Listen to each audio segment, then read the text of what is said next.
What's happening, folks? Welcome back to Celtic Fans TV. It's time for live full-time reaction to Bayer Leverkusen 3, Celtic 2 over in Germany. I've got Martin and Stacey with me tonight. Martin's dialed in from Germany. He's outside the stadium, so we had a few technical glitches trying to set up there. Martin, we'll start with you, mate. What a game tonight. For a long period there, it looked like we were going to get a special victory. Oh, it's fantastic. I mean, at 1-0 down, genuinely felt at that point, thought, be lucky to get a goal in that first game at Celtic Park. They beat us 4-0, they huffed and puffed, but didn't create an awful lot. Similar tonight in that first half. But then we get that lifeline, the penalty, which, Kyogo was the far side from the Celtic fans. It was the other end of the pitch, so we didn't get a clear view. But obviously he was down, and then the VAR and penalty, and just say, oh my goodness, great time to get a goal just before half time, a few minutes before half time. And a good penalty as well. And then I thought from that point onwards, for a prolonged period of time, Celtic grew in the game and we got better and better. And to get that second goal, it was just sensational. We thought we're going to get this victory in Germany that we've been wanting for such a long time. And the fans were just absolutely, the atmosphere was incredible. Really, I would compare it to Lazio, and then the sucker punch at the end. So you come away really, really disappointed and deflated. But what a night, what a roller coaster of emotions. Aye, Stacey, it was another one of the games away from home in Europe that we've had this season where we create chances, we score goals, but we also concede a few. And I thought the first goal was really poor from our point of view. Free header at the corner. I think Ralston loses his man, but that gap at the front post killed us, didn't it? Yeah, I think so. You think all the kind of games in Europe always seem to go the same way. It's for our own downfall. We don't put anybody on a back post, which still to me, I don't understand. You should be putting somebody on a back post in case something, because he's just opened up his head, turned it, and it's went right in a kind of corner. Joe Hart can't make a save because it's just too much in his header. But yet again, that's the concentration in the box. Nobody really going for the ball, everybody kind of ball watching.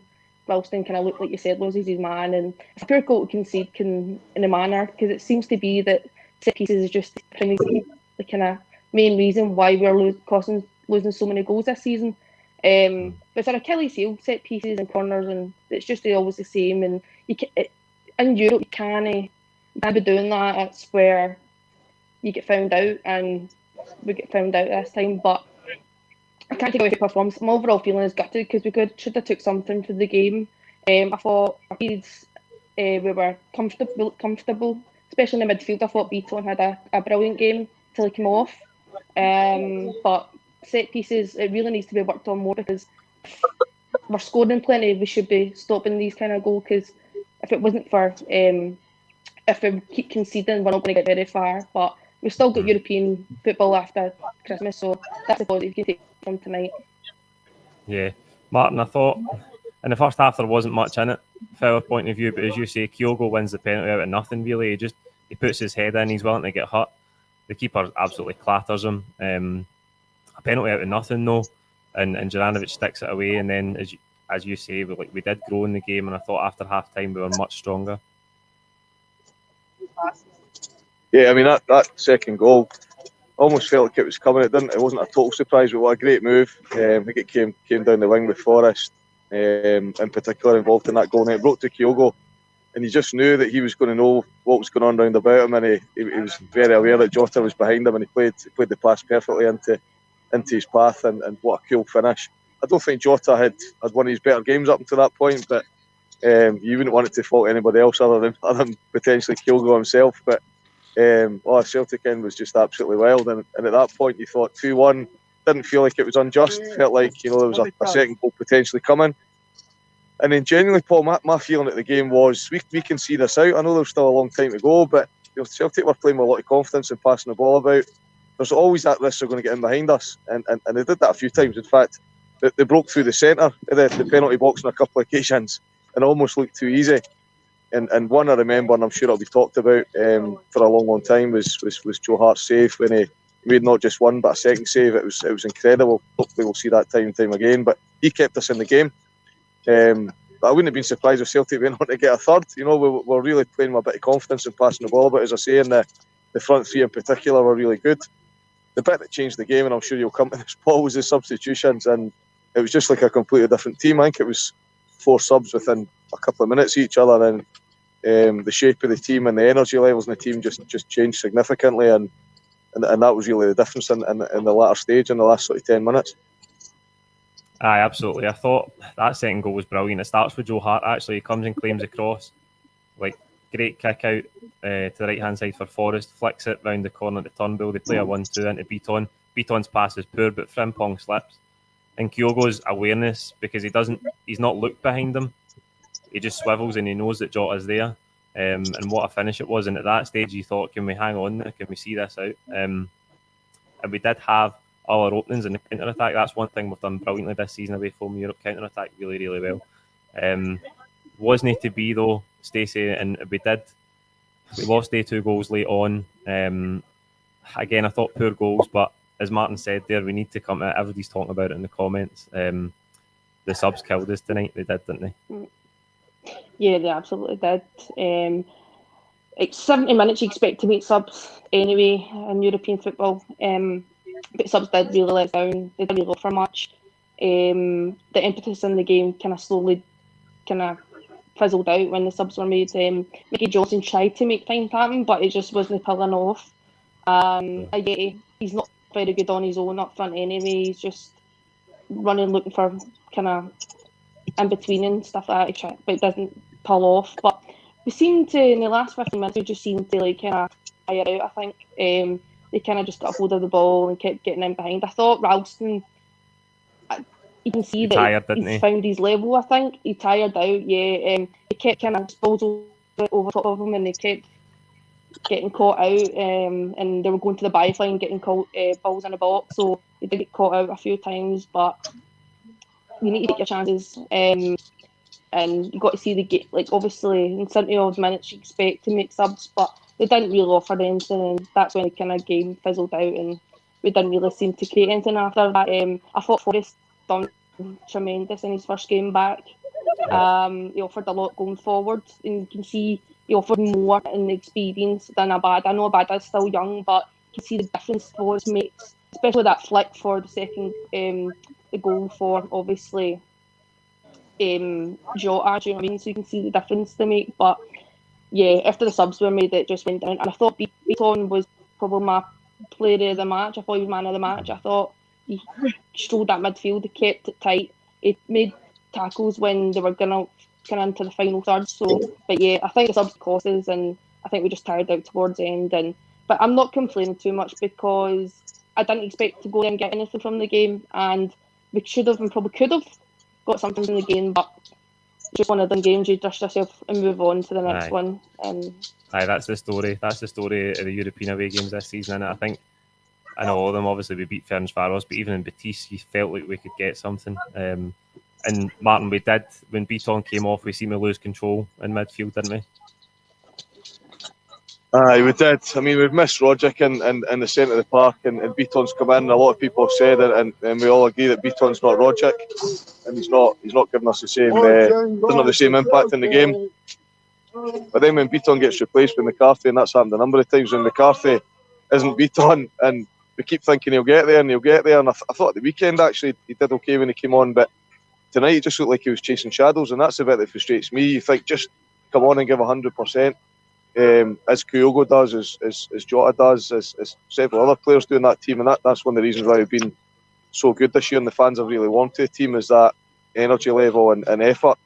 But McCarthy, I didn't see it tonight. I didn't see it in Ayeti. He was chasing shadows. There was opportunities for him to close players down, and he was just kind of playing in the periphery, almost observing when he could have been getting more involved in the play and anticipating what was going to happen next and getting himself back a couple of yards. I was really frustrated with him.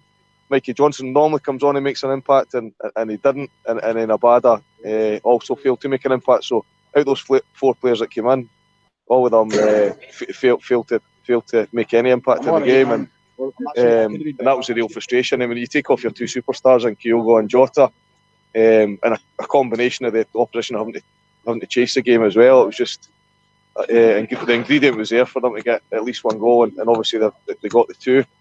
I think when you look back at the campaign, obviously we've still got a game to play, haven't we? But the game isn't a competitive game now because the places have been finalised. But so I suppose we can be really proud if you put the Ferencváros games to one side, and we're really proud that we've went to Spain and scored 3 goals. We've come here tonight and scored 2 goals. Didn't score in the game home against Leverkusen, but it's the goals we've lost. It's that 11 goals in those 3 games.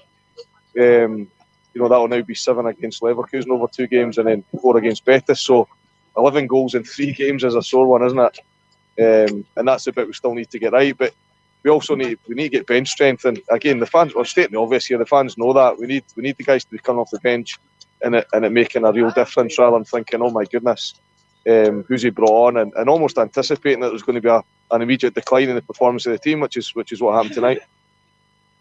Yeah, absolutely. That's that lack of depth, Stacey, that you see with the options in the bench when they come on, and the team's performance really dips. As Martin says there, we've actually scored 8 goals away from home in the 3 games, but we've conceded 10. 2 to Ferencváros, 4 to Betis, 3 again tonight. And ultimately that's cost us, hasn't it? Yeah, it seems to be a kind of pattern that we score so many goals but we concede so many sloppy goals, and you can't be doing it at this level. You get found out too easily when better teams come to play you. But overall, it's a solid. I think we've had a good campaign. Like I said, lack of depth. I think we need more depth and more quality in the squad come January, and Postecoglou will probably have his mind on that coming towards December anyway. Kind of looking for what quality. I think every manager knows it's quality over quantity. You don't want to bring in too much because it might not make an impact. It's quality, so you'll be keeping an eye on that. But at European level, you've got to be commanding in your box and seeing, and obviously not seeing games out because we still scored earlier on, but we should be solid in defence. And I feel as though tonight the fullbacks get caught out too easily, especially with the kind of balls over the top of the box, top of the kind of head and stuff like that. And you could see Ralston was kind of looking on because he didn't know where the ball was. And as much as Juranovic scored a great penalty, I think he kept getting too many sloppy passes away in the field. I thought he was so poor tonight, Juranovic. Yeah, it's not like him. It seems to be like he lacks in concentration to be giving balls away, and he didn't realise. But I think come January you'll see Postecoglou making a real impact on the bench. I think, like Martin said, because our team isn't strong enough. McCarthy, I just don't think he's going to be good. He's going to be probably injury prone over the season, but you can only tell when with Tom Rogic coming back, I think that's a major plus because you need him in that midfield because you can see there isn't enough penetration through middle when he's not there. So, and he's a playmaker, you can see that, and he's been thriving under Postecoglou as well. So, but the major plus is we still get European football, and we look forward to that and keep going with the kind of remaining games that's ahead because it's a tough schedule in December. But I do feel if we can keep our players fit over the next few weeks ahead, then it's only going to make us stronger. And I do feel that with Kyogo and Jota in the team, I do feel as though the spirit's so high in the team with them either side of you, and if you can get force fit as well, then like you said, it's great going forward. But yet again, set pieces and defence kind of catches out, but we just got to go again. Yeah, Martin, that's the takeaway, isn't it? Really, I think we all know that the project is on the right path. We've got the right manager, but he needs strength and depth, and we're on the right road. Well, this manager's absolutely adored. You know, people that watched them on the open goal thing, talking to Simon Ferry and just seeing that real human side of him. I seen the team bus coming in tonight. You know, thousands of fans just singing his name, and the bus was delayed getting into the stadium because the adulation that's shown towards not just Postecoglou, but all his support team and the players as well. There's a fantastic connection, and it's unbelievable when you think back to the disconnect between the supporters and the club as a whole. The players that were there, the management team, the board. I know there's still a bit of disconnect with the board.